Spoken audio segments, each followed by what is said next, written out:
फरवरी से युवा अवस्था में प्रवेश करेंगे गुरु। किनके लिए शुभ रहेगी गुरु की युवा अवस्था? किन पर होगी झमाझम धन वर्षा? किन को मिलेगी पद प्रतिष्ठा? देखिए सिर्फ धर्म ज्ञान पर। नमस्कार, धर्म ज्ञान के दर्शकों का स्वागत है। हमेशा की तरह मैं आपके साथ कविता राणा, मेरे साथ आचार्य राकेश चतुर्वेदी जी। आपका स्वागत है सर। नमस्कार कविता जी, धन्यवाद आपका और सादर वंदन दर्शकों आप सभी को। ग्रह गोचर का राशि परिवर्तन आम जनमानस के जीवन को प्रभावित तो करता ही है, लेकिन क्या आप जानते हैं कि यही ग्रह अपनी अवस्था में भी गोचर करते हैं? जी हाँ, ये अपनी किशोर, अपनी युवा और वृद्ध अवस्था में भी जब गोचर करते हैं, जब अपनी इस अवस्था में आते हैं तो व्यक्ति को अलग अलग परिणाम देकर जाते हैं। और इस 1 फरवरी को देवगुरु बृहस्पति ज्ञान के दाता अपनी युवा अवस्था में प्रवेश करें और उनकी ये युवा अवस्था किन राशियों के लिए अत्यंत भाग्यशाली, किनको धन लाभ और अपार मान सम्मान प्रतिष्ठा दिलाएगी, 1 फरवरी से जानेंगे आचार्य जी से। सबसे पहले ग्रहों की इस युवा, किशोर और वृद्ध अवस्था के बारे में समझने की कोशिश करते हैं, बताइए। देखिए, 3 विभागों में इसको विभाजित किया गया है। जैसे हमारा जीवन जो है कविता जी, देखिए इस संसार में जो भी हैं, चाहे वह प्लेनेट हैं, ग्रह हैं या मनुष्य हैं, जीव हैं, वह सभी ग्रास यानी कि काल के अधीन हैं। इसी तरीके से जैसे हमारा वर्ष में गणना होती है और हमारा फिक्स नहीं है, हम सबका काल अलग अलग है, लेकिन ग्रहों का जो है वह 0 से 30 डिग्री का जो काल है, जो उनकी जो सीमा है एक ग्रह की, वह वहीं पर खेल होता है। और हर ग्रह का बाल्यावस्था है यानी कि किशोरावस्था है, उसके बाद वह युवा अवस्था में अपने यौवन पे आता है। यौवन पे जब आता है ग्रह या युवा अवस्था में जो जन्म होता है, अगर उसी लग्न का जन्म है और वही ग्रह मूल त्रिकोण में हो, शुभता में बैठा हो, तो उस समय कहते हैं कि वह ग्रह सबसे प्रभावी होता है।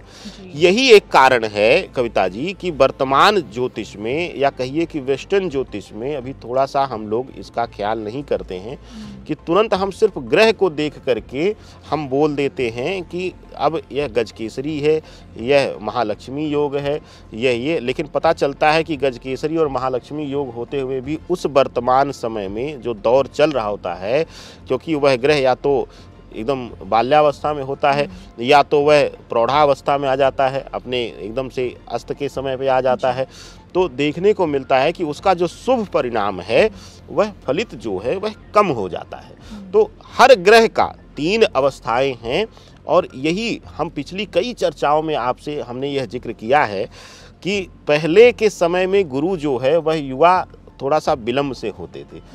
आज आप देखें कि 2 वर्ष के 3 वर्ष के बच्चे वह सब कुछ जानते हैं कविता जी, जो हम लोग शायद 11 वर्ष, 15 वर्ष, 18 वर्ष, 10वीं 12वीं पास करने के बाद हमें पता चलता था। आज बच्चे मैच्योर हो चुके हैं, ज्ञान का स्वामित्व करने वाले हैं। और गुरुदेव के लिए जो विशेष रूप से 12 डिग्री तक, जो 0 से 12 डिग्री तक जो है वह बाल्यावस्था है। उसके बाद यह युवा अवस्था में प्रवेश कर जाते हैं, यौवन अवस्था में, और उसके बाद 18 से लगभग यह 20 डिग्री तक प्रभाव इनका अच्छा रहता है, 20 से 22 डिग्री तक। उसके बाद यह फिर से प्रौढ़ावस्था में आ जाते हैं और वहाँ पर इनका प्रभाव कम होने लगता है ग्रही दृष्टिकोण से। तो यही एक, और जितना आपने कहा, देखिए 2 चीज़ें हैं कविता जी, एक और जानकारी आप लोग ले लीजिए क्योंकि यह बहुत रहस्यमयी चीज़ें हैं ज्योतिष का। जब हम ग्रह के गोचर की बात करते हैं या हम किसी के जन्म कुंडली की बात करते हैं तो वर्तमान गोचर, अब वर्तमान गोचर कैसे देखते हैं आप लोग? बस सिर्फ ग्रहीय गोचर देख लेते हैं कि ग्रह कहाँ जा रहा है, उसका जो है युवा अवस्था यानी कि डिग्रियों का गोचर। दूसरा जो उसका डिग्रियों का फेस ट्रांजैक्शन है वो तो है ही महत्वपूर्ण, उसका जो अंश है परिवर्तित हो रहा है वह महत्वपूर्ण है। उसके साथ वह युवा अंश में किन नक्षत्रों में है। पता चला कि गुरु उस समय जो विशेष रूप से देख रहे हैं कि गुरु की स्थिति उस समय राहु के नक्षत्र में है, तब भी उतना फलदायी नहीं होगा, विपरीत परिणाम आएगा। तो जो ज्योतिष है वह उनकी डिग्रियों का ही खेल है और यही डिग्रियां बदलकर एक पॉइंट 0.1 का अंश जो है वह खेल कर जाता है कविता जी, गुरु की भूमिका बदल देता है, गुरु का फलित बदल देता है। तो यह बहुत बड़ा गोचर है सभी के लिए, और क्योंकि इसी वर्ष गुरु एक बहुत बड़ा ट्रांजेक्शन करने वाले हैं, परिवर्तन करने वाले हैं, उससे पहले गुरु का युवा अवस्था में आना यह सबके लिए शुभ फलदायी रहेगा, शुभ परिणामदायक रहेगा। लेकिन किन लोगों के लिए सबसे ज़्यादा शुभ फलदायी होने वाला है, साबित होगा, जानेंगे आचार्य जी से। वो कौन से भाग्यशाली राशियां हैं? देखिए, जो गुरुदेव हैं वह अपना जो अंश कोण है वह बदल करके अभी जो वर्तमान समय काल है वह 11.54 के अंश पर डिग्री पर वह है, 54 पॉइंट समथिंग के डिग्री पर है वह। लेकिन जब 1 तारीख को वह अंश बदल लेंगे तो वहाँ पर उनका लगभग 12.5 का यानी 12.5 का डिग्री पे आ जाएंगे वह, और वहाँ पर उनका युवा काल आरंभ होगा। वहाँ से युवा काल में वह आरंभ कर जाएंगे। तो सबसे बड़ी चीज़ है कविता जी कि गुरु की राशियाँ जो हैं, जो गुरु प्रधान राशियाँ हैं, जिनमें कि धनु राशि है, मीन राशि है, इन दोनों राशियों के लिए काफ़ी शुभ फलदायी परिणाम रहेंगे, क्योंकि इन दोनों राशियों को बाकी ग्रहों के नकारात्मक प्रभाव मिल रहे हैं। जैसे कि मीन राशि वालों के लिए कई बार हम लोगों के साथ भी वीडियो में लोगों ने बोला है कि वह जल तत्व की राशि है। सामान्य ज्योतिष में, जो वर्तमान ज्योतिष में आज पढ़ाया जा रहा है, उसके अनुसार जल तत्व की राशि को शनिदेव नहीं प्रभावित करते हैं। लेकिन देखने को मिला कि सबसे ज़्यादा पीड़ित जो रहे हैं वह मीन राशि के जातक रहे हैं शनिदेव की पीड़ा से। तो 7.5 में है, तो जाहिर सी बात है सारे ग्रह विपरीत हैं। इधर धनु भले मुक्त हुआ है 7.5 से, लेकिन अभी भी उसके ऊपर कष्टों से, प्रभाव से कमी नहीं आई है।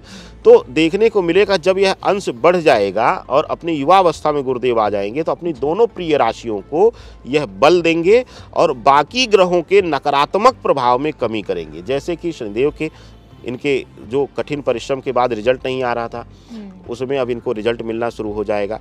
व्यर्थ व्यय से भी आपको मुक्ति नहीं मिलेगी, लेकिन गृहस्थ आश्रम में, जैसे धनु राशि वालों के लिए गृहस्थ में तनाव चल रहा था, मीन राशि के जातकों के लिए भाई बहनों, पिता के द्वारा मतभेद इत्यादि देखने को मिल रहा था, वहाँ भी शांति मिलेगी। तो गुरु जैसे ही युवावस्था में प्रवेश करेंगे इनको शुभता मिलनी शुरू होगी। गुरु की दोनों राशियों को शुभता मिलेगी कविता जी।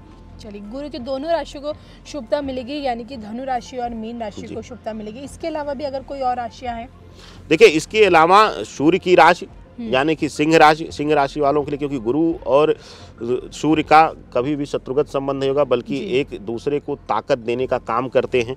और जब गुरु युवा होंगे तो जाहिर सी बात है यह शुभता के स्थान पर रहेगा। और जैसे ही यह डिग्री परिवर्तित होगी और इसके बाद सबसे ज़्यादा तो फलित होगा कविता जी कि जब यह लगभग इस दिन से लगभग 1-1.5-2 महीने बाद यह गोचर कर जाएंगे और अपनी राशि से निकल जाएंगे, उस समय तक यानी कि 22 अप्रैल तक, क्योंकि अभी स्वग्रही होकर बैठे हुए हैं, तो और ज़्यादा बल देंगे और 22 अप्रैल तक शुभतापूर्ण परिणाम सिंह राशि वालों के लिए मिलेगा। जो लोग एजुकेशन सेक्टर में हैं, तैयारी कर रहे हैं, रिसर्च के क्षेत्र में हैं, या फिर कहीं ऐसे अध्ययनरत हैं जहां उनको देश के लिए, समाज के लिए, अपने लिए कुछ देना है, तो वह मान सम्मान देने में गुरु सूर्य के साथ मिलकर पूर्ण बल दे रहे हैं और युवा अवस्था उनका जो गोचर है वह शुभता दे रहा है कविता जी। इसके अलावा भी कुछ और राशियां हैं आचार्य जी? बिल्कुल, इसके अलावा 2 राशियां आएंगी कविता जी, वह हैं मंगल की राशियां। मंगल की राशियों को क्यों कहा गया है? क्योंकि मंत्री का जो रोल है, जो सेनापति का रोल है, सेनापति जो है वह भी गुरु से प्रभावित होकर चलता है।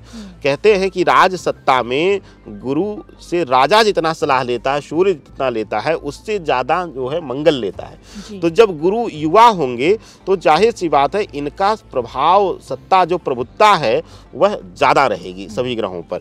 तो मंगल की दोनों राशियां यानी कि मेष राशि और वृश्चिक राशि, इन दोनों को शुभता परिणाम दे रहे हैं। पहली चीज़ किस क्षेत्र में दे रहे हैं? वैवाहिक जीवन में।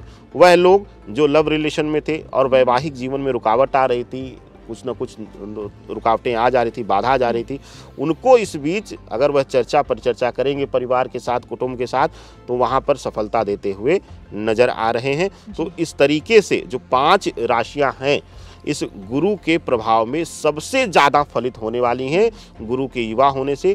बाकी हर राशि के लोग जो शिक्षा के क्षेत्र में है, जो विद्यार्थी जीवन में है कविता जी, जो अध्ययनरत हैं, उनको कहीं ना कहीं शुभता देंगे। हाँ, गुरु से विपरीत जो लोग कार्य कर रहे होंगे उनको थोड़ा सा यहाँ पर तनाव मिलेगा कविता जी। चलिए, तो ये थे मेरे साथ आचार्य राकेश चतुर्वेदी जी, जिनसे मैंने जाना कि किस प्रकार से देवगुरु बृहस्पति का युवा होना किन राशियों को अत्यंत लाभ पहुंचा रहा है। चलिए, इसी के साथ हम दोनों को दीजिए इजाजत। नमस्कार।